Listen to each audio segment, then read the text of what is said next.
Hi friends, ఎవరైనా patients మా clinic వచ్చినప్పుడు మీకు బయట బోర్డు పైన వృద్ధాప్య సమస్యలకు ప్రత్యేకమైన కౌన్సిలింగ్ అని రాసి ఉంటుంది. ఈ విభాగాన్ని జీరియాట్రిక్స్ అని చెప్పేసి అంటాం.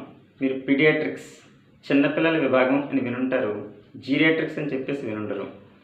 ఈ విభాగం పైన 1900స్లో లియో నార్షర్ అనే వైద్యుడు ఎక్స్టెన్సివ్గా కృషి చేసినట్టు, అంతేకాకుండా ఈ పదాన్ని ఆయనే కాయిన్ చేసినట్టు చెప్తున్నాం. ఆయన senescence is not due to any cause and it's a distinct period of life అని చెప్పేసి అన్నాడు. అంటే వృద్ధాప్యం అనేది ఏ జబ్బు వల్ల రాదో, అంతేకాకుండా అది మన జీవితంలో ఒక ప్రత్యేకమైన పార్ట్ అని చెప్పేసి అన్నాడు. Diseases of old age and their treatment, వృద్ధుల్లో వచ్చే సమస్యలు, అంతేకాకుండా వాటిని ఎలా పరిష్కరించాలని చెప్పేసి ఫస్ట్ బుక్ ఆయనే రాశారనమాట. అయితే ఆ కాలంలో ఆ బుక్ పబ్లిష్ చేయడం కోసం పబ్లిషర్స్ ఎవరు దొరకలేదట. ఆ పబ్లిషర్స్ అందరూ ఏమని వాదించారంటే, వృద్ధులపైన రీసెర్చ్ ఎందుకు, వారికి మందులు ఇస్తే మాత్రం జబ్బు తగ్గుతుందా ఏంటి, అంతేకాకుండా వృద్ధులు సొసైటీకి ఏ విధమైన ప్రొడక్టివిటీ ఇస్తారు అని చెప్పేసి. అయితే ఈ కాలంలో పెద్దవారి ఇంపార్టెన్స్ అందరికీ తెలిసింది, వారిని ఎలా కాపాడుకోవాలని చెప్పేసి అందరూ ఆలోచిస్తున్నాం. ఈ వృద్ధుల్లో వచ్చే సమస్యలను 8 జీరియాట్రిక్ జెయింట్స్గా చెప్తాం. ఒకటి instability, next immobility, incontinence, intellectual impairment, constipation, cough, hiccups, sweating. ఇలా 8 జీరియాట్రిక్ జెయింట్స్ అని చెప్పేసి అంటాం. ఇన్స్టెబిలిటీ, పెద్దవారు తొందరగా కళ్ళు తిరిగి పడిపోతూ ఉంటారు. దీనికి కారణం విజువల్ ఇంపైర్మెంట్, వారికి చూపు సరిగా లేకపోవడం వల్ల. ఇంకొకటి లోకోమోటార్ ఇన్స్టెబిలిటీ, దుమ్ములో పెరిగిపోవడం, జాయింట్స్లో ప్రాబ్లమ్స్ ఉండడం వల్ల. ఇంకా పోస్చరల్ హైపోటెన్షన్, వారు లేచి నిలబడితే వారి బీపీ తగ్గిపోతూ ఉంటుంది. ఇంకా పాలిఫార్మసీ, వారు ఎక్కువ మందులు వాడుతూ ఉంటారు. మీరు పెద్దవారి బాక్స్ చూస్తే వారి బాక్స్లో చాలా మందులు ఉంటాయి. ఇన్ని మందులు వాడడం వల్ల వాళ్ళు కన్ఫ్యూజన్కి వెళ్ళిపోతూ ఉంటారు. నెక్స్ట్, వారు పడిపోతే మంచాన్ని పడిపోతారు. దీన్ని ఇమ్మొబిలిటీ అంటాం. అంటే మంచానికి రెస్ట్రిక్ట్ అయిపోతారు. ఒకసారి పెద్దవారు మంచాన్ని కానీ ఉండిపోతే వారిని రికవర్ చేయడం చాలా కష్టం. ఇంకా ఇంటెలెక్చువల్ ఇంపైర్మెంట్, అంటే వారిలో జ్ఞాపక శక్తి తగ్గిపోవడం. దానివల్ల అసలు ట్యాబ్లెట్ వేసుకున్నారో లేదో వారికి గుర్తుండదు. ఒకే ట్యాబ్లెట్ 2 సార్లు వేసుకోవచ్చు. ఇంకా వారు కన్ఫ్యూజన్ స్టేట్లో ఉంటారు. క్రోనిక్ కన్ఫ్యూజన్, దీన్ని డిమెన్షియా అని చెప్పేసి అంటాం.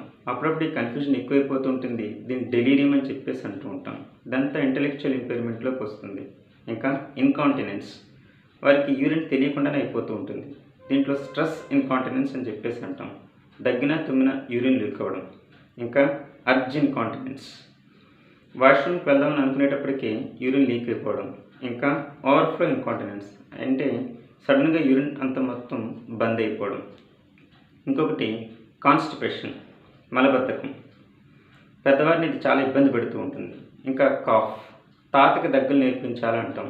పెద్దవారికి కంటిన్యూస్గా దగ్గు వస్తూ ఉంటుంది. దీనికి కారణం ఇన్ఫెక్షన్స్ అయితే కాదు. చిన్నపిల్లలు దగ్గు వస్తే ఇన్ఫెక్షన్స్ అనుకుని ఎక్స్రే అది తీస్తూ ఉంటాం.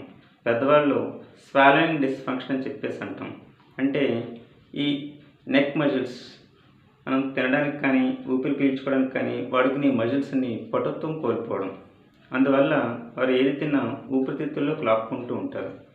ఈవెన్ లాలాజలం, సెలవా మింగేటప్పుడు కూడా వాళ్ళు ఊపిరితిత్తుల్లోకి లాక్కునే ఛాన్స్ ఉంటుంది. దానివల్ల వాళ్ళకి కంటిన్యూస్గా దగ్గు వస్తూ ఉంటుంది. ఇంకొకటి హికప్స్, అంటే వెక్కిళ్ళు, కంటిన్యూస్గా వెక్కిళ్ళు వచ్చేస్తూ ఉంటాయి. ఇంకా స్వెటింగ్, రాత్రి పగలు సడన్గా చెమట పట్టేయడం. వీటన్నిటిని 8 జీరియాట్రిక్ జెయింట్స్ అని చెప్పేసి అంటాం. అయితే పెద్దవాళ్ళని కాపాడుకోవాలంటే వారికి చూపు సరిగా కనిపించట్లేదు అని మనకు తెలుసు కాబట్టి ఎక్కడా కూడా తడిగా ఉంచకుండా చూసుకోవాలి. ఇంకొకటి వాకింగ్ స్టిక్ ప్రొవైడ్ చేయాలి. ఎక్కడైనా రైలింగ్స్ కానీ వారు పట్టుకుని నడిచేలా మొత్తం అరేంజ్మెంట్ చేయగలగాలి. ఇంకా లైటింగ్ పూర్తిగా ఉండేలా చూసుకోవాలి. లూజ్ కార్పెట్స్ ఎక్కడా లేకుండా చూసుకోవాలి. వారు పడిపోకుండా మనం చూసుకోవాలి. ఇంకొకటి, వారి మందుల బాక్స్ని చూసి అందులో ఎన్ని మందులు ఉన్నాయో మనం గమనించాలి. ఎక్కువ మందులు కానీ ఉంటే మీ ఫ్యామిలీ డాక్టర్కి ఆ మందుల బాక్స్ చూపించాలి. అందులో ఏ మందులు అవసరం లేదో వాటిని తెలుసుకుని అవసరం లేని మందుల్ని తీసేస్తూ ఉండాలి. ఇంకా మలబద్ధకం ఇది లేకుండా వారు ఎక్కువ నీళ్లు తాగేలా చూసుకుంటూ ఉండాలి. పీచు పదార్థం కానీ లేదా మెత్తటి పదార్థాలు ఎక్కువ తీసుకునేలా చూసుకోవాలి. ఇంకా దగ్గు, ఈ దగ్గు రాకుండా తినిన వెంటనే పెద్దవాళ్ళు పడుకోకుండా చూసుకోవాలి. అట్లీస్ట్ ఒక 2 గంటల గ్యాప్ ఉండాలని చెప్పేసి అంటాం. ఇంకొకటి, పెద్దవాళ్ళు పడుకున్నప్పుడు హెడ్ అండ్ తల విభాగం మాత్రం ఎత్తులో ఉండేలా చూసుకోవాలి. ఇంకొకటి, 2 పూట్ల పెద్దవాళ్ళకి బ్రషింగ్ చేయించాలి. ఏమాత్రం లాలాజలం చెడుగా ఉండకూడదు. ఉంటే వారికి వెంటనే యాస్పిరేషన్ న్యూమోనియా అంటే ఊపిరితిత్తులు పాడయ్యే ఛాన్సెస్ ఎక్కువ ఉంటాయి. ఇంకా హికప్స్, ఈ వెక్కిళ్ళు అవి రాకుండా వారు వేగంగా తినకుండా చూసుకోవాలి.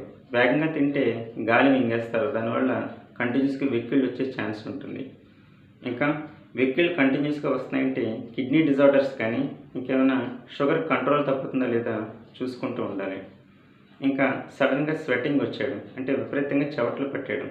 చెమటలు ఎక్కడ పడుతున్నాయి, బాడీ మొత్తం పట్టేస్తుందా, లేదా అరిచేతులు కానీ కాళ్ళు కానీ లేదా ముఖం కానీ లేదా ఆర్మ్ పిట్స్ ఈ జబ్బల దగ్గర కానీ ఎక్కడ పడుతున్నాయి స్వెట్టింగ్ అని చెప్పేసి మనం గమనించుకోవాలి. దాని తగ్గట్టుగా ఎక్కడ స్వెట్టింగ్ ఉందన్న దాన్ని బట్టి అది ఏ డిసీజ్ అని ఒక డాక్టర్ చెప్పగలుగుతాడు. సో పెద్దవారికి మనకి ఏ కొత్త సమస్య కనిపించినా వెంటనే మీ ఫ్యామిలీ డాక్టర్ని కన్సల్ట్ చేయాలి. ఓకేనా ఫ్రెండ్స్, థ్యాంక్ యూ.